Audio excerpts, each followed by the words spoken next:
Hi, I'm Melissa. Growing up on a farm in rural Nebraska taught me everything about hard work and self reliance. My hands might not be manicured like the city girls, but they know how to fix a tractor and deliver a calf at 3 a.m. I never expected to fall for someone like James, handsome, polished, with that perfect smile that belonged on a toothpaste commercial. We met when his company was buying farmland in our area. He came to inspect our neighbor's property, got his fancy shoes stuck in mud, and I had to rescue him. The city boy and the farm girl cliché, right? But sometimes clichés happen for a reason. You're different from anyone I've ever met, he told me on our third date, his fingers intertwined with mine. Different good or different weird? I asked, always a little self-conscious about my background. Different perfect.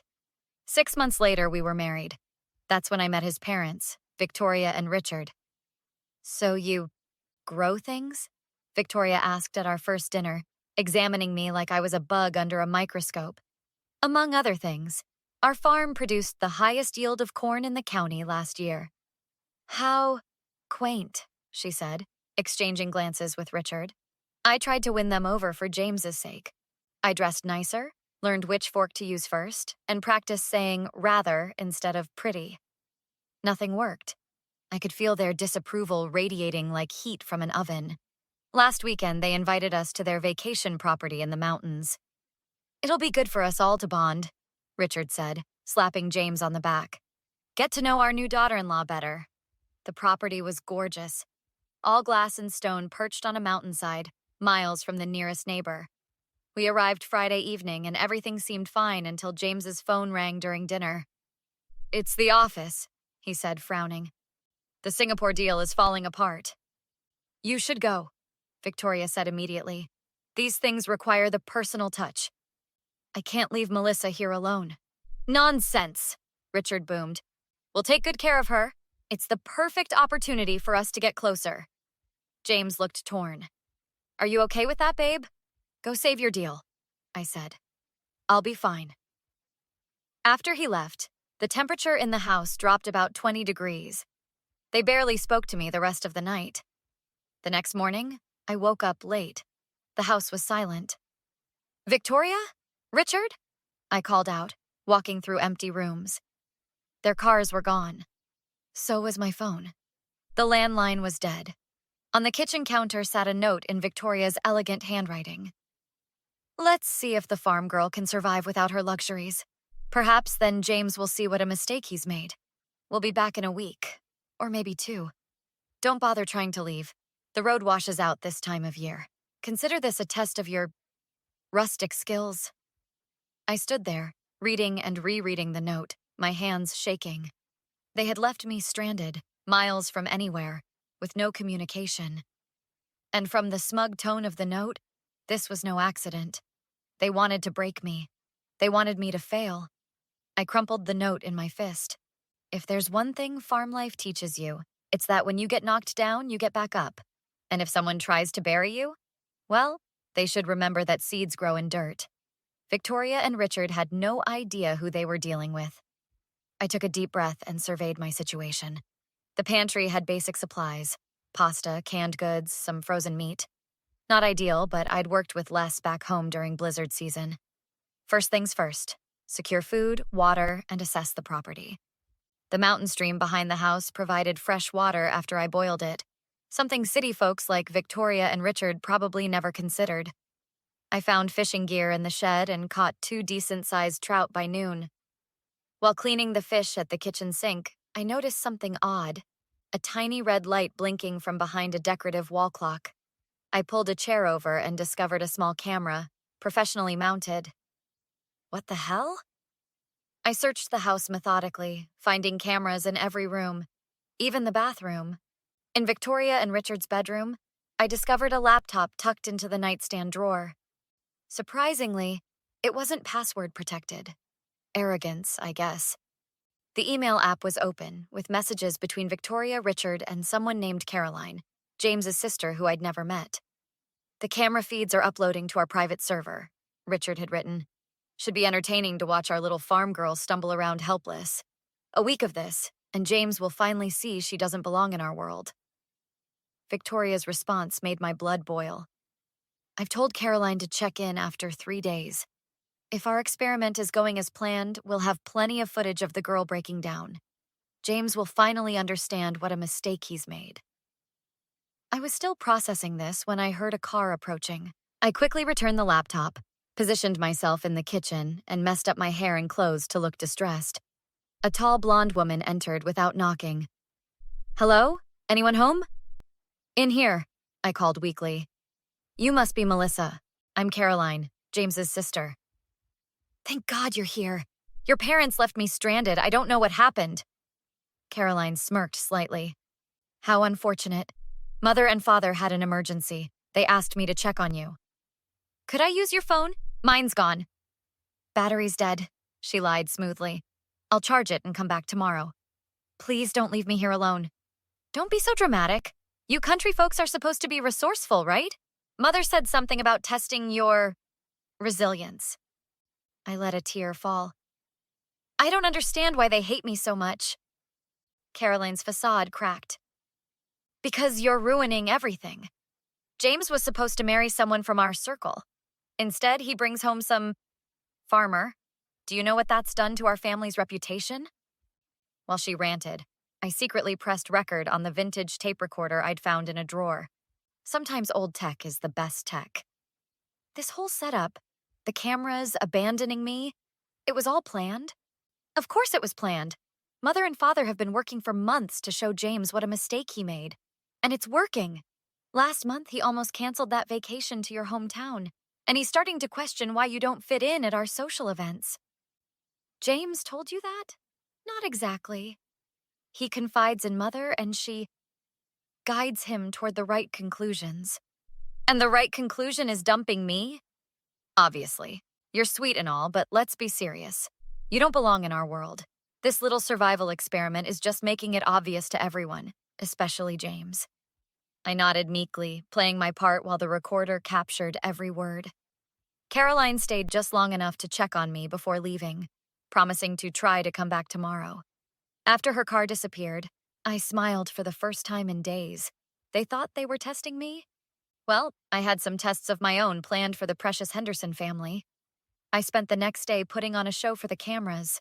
I stumbled around looking confused, cried while trying to start the stove, and pretended to drink unboiled stream water. Between performances, I noticed smoke from a chimney about half a mile away. I hiked through the woods, staying out of view of any outdoor cameras. A bearded man in his 50s answered my knock. "Who's that?" "I'm Melissa, staying at the Henderson place." "Henderson? Those pretentious jackasses finally rented out?" "Not exactly. I married their son." "Well, damn. Come in before you freeze. I'm Thomas." Inside, I explained my situation.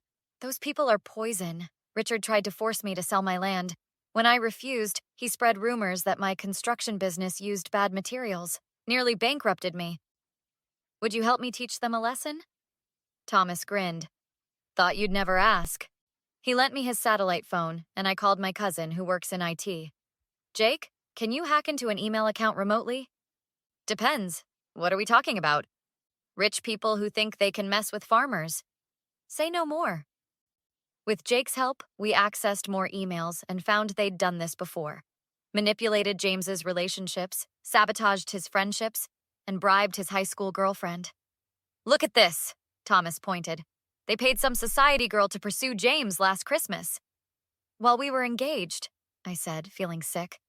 Thomas showed me how to loop the camera feeds. Military training comes in handy. We spent 2 days gathering evidence. Thomas introduced me to others wronged by the Hendersons. "They tried to shut down my restaurant," Marta told me. "Richard threatened to call immigration on my staff," Eduardo added. When we heard cars approaching on the 6th day, I messed up my hair, smudged dirt on my face, and practiced looking pathetic. Victoria and Richard entered with Caroline, all wearing smug expressions that faltered seeing me cooking. "You're managing," Victoria said, disappointed. I ran to them, putting on my best relieved face. "Thank goodness you're back. I was so scared." "You seem to have survived," Richard noted suspiciously. "Barely. I've been eating cold beans and sleeping in my clothes to stay warm. She's obviously struggling, Mother, Caroline said. Look how thin she is. James is flying in tomorrow, Richard announced. We thought we'd have a family dinner, show him how challenging this week has been. That sounds wonderful, I said. I've missed him. I have so much to tell him. Victoria smiled coldly. We have quite a lot to show him as well. I can't wait, I whispered, hiding my own smile. Little did they know, while they were planning my humiliation, I'd been preparing their destruction. The next evening, I wore my nicest outfit for dinner, smiling through the tension as Victoria kept making little digs about my rustic charm. I'm so glad you survived your little adventure, dear, she said, pouring wine. It must have been quite challenging for someone of your background. It definitely showed me who people really are, I replied sweetly. When James arrived, he rushed to hug me. Babe, I'm so sorry about the emergency. Were you okay with my parents? We've all learned so much about each other, I said, catching Richard's satisfied smirk. Halfway through dinner, Richard cleared his throat.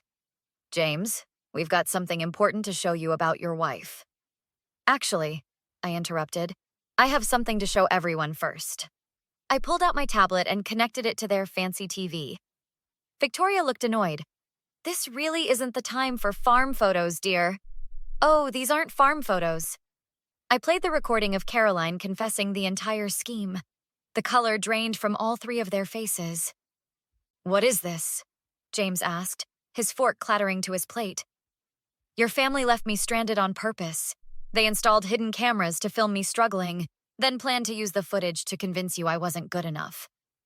That's absurd, Victoria sputtered. Caroline was clearly joking. I clicked to the next file. Here's an email from you to Richard planning the whole thing. And here's one about paying Natalie Jenkins to seduce James at the Christmas party. James stared at his parents in horror. You did what? Richard stood up. Now listen here. No, you listen, I cut in. I've got testimonials from 12 people you've hurt with your schemes. Thomas, whose business you tried to ruin. Marta, whose restaurant you tried to shut down. And let's not forget James's college roommate who mysteriously got expelled after you decided he was too common. James's face hardened with each revelation. Is this true? We were protecting you, Victoria insisted. This girl isn't right for you. This girl is my wife, and she's shown more character in 1 week than you have in a lifetime. Caroline stepped forward, tears streaming. Melissa, I'm so sorry. I didn't realize how far they would go. Save it. You knew exactly what you were doing. James grabbed my hand. We're leaving. Don't call us. You can't just walk away from this family, Richard shouted. Watch me, James replied. Outside, James pulled me close. I can't believe they did this to you. There's more. I sent copies of everything to their country club board and business partners. Thomas is filing a lawsuit tomorrow with evidence I gathered. 3 months later, Richard's company stock plummeted after clients pulled out. They were blacklisted from their social circles, and Caroline's engagement was called off when her fiancé's family heard about their behavior. James and I bought our own place. Not a mansion, not a farm, but a perfect in-between. Last week, we received a tearful voicemail from Victoria begging for reconciliation. James looked at me. Should we call her back? I deleted the message. Some bridges stay burned. The family that tried to break me ended up broken instead. Turns out this farm girl didn't just survive, she thrived. What would you have done in Melissa's position? Was she right to permanently cut off her in-laws after their elaborate scheme? Or should family always get a second chance no matter how badly they've hurt you? The line, "Some bridges stay burned," really makes you think about where we should draw boundaries with toxic family members. I'd love to hear your thoughts in the comments. If you enjoyed this revenge story, please hit that like button and subscribe to our channel for more compelling stories that make you think. New videos every day.